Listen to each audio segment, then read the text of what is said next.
On the weekend protests, I've never seen so many selfish people in one place at the same time putting our state's recovery at risk. And the Queensland Labor Party should be held to account for their inconsistent but always political application of the rules. Let me be clear. I support freedom, but the message from the Labor Premier is clear. Stage a protest and you'll be all good. But want your family at a funeral? Premier says nah. Want to commemorate Anzac Day? Premier says nah. Mother's Day? Nah. Open your business? Nah. Have drinks with your friends? Nah. Go out for dinner? Nah. Play sport? Nah. Stage a protest? Go and knock yourselves out. Happy to destroy our tourism industry for base politics by keeping our border closed? Premier says yes. This hypocrisy and lack of regard for everyday Australians is not isolated to Queensland. Sadly, there is a sinister radical side of the left with their willingness to airbrush history involving members of this chamber who are eager to tear down statues and distort history. We learn the lessons history teaches us. We can address these issues and debate them with the compassion and seriousness they deserve to be treated. But this is the challenge facing Australia at a time with the greatest health and economic crisis in a century. We find the left wanting to rename, to tear down and destroy our heritage. A leftist war not on racism, but an attack on our history.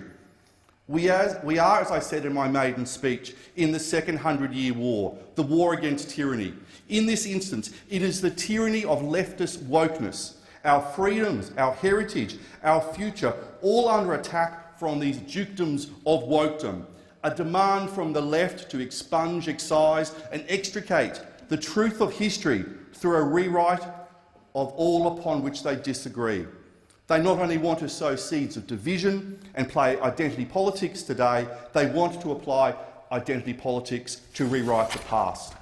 History cannot be whitewashed or blackwashed or colour rinsed green. It cannot be rewritten in 140 characters on Twitter. History is what it is. Sometimes glorious, often sad, quietly mundane at times. The brutal twirling with the lace. Think of Skara Brae, the sack of Rome, the Enlightenment, the abolition of slavery, 1788, the Federation debates, Gallipoli, Dunkirk, the 1967 referendum, the growth of freedom. History is the sum of all of us, an always shimmering historical dance between light, shade and dark. To understand the glory of our history, we need to acknowledge and appreciate that when we look through the prism of 21st century Australia, mistakes were made. But the left, they hate all history in Australia after 1788. They hate that the British settled here in 1788. They hate Captain James Cook for his prowess as a navigator and his discovery and mapping of the east coast of Australia. Instead of Mao's little red book, we have the little green book from the Greens. And I call out the Greens and the left for the hate of modern Australia, for the hate of Australia's history. The left want to tear down statues. What next? The banning of books, the banning of TV programs. Even Little Britain is being censored.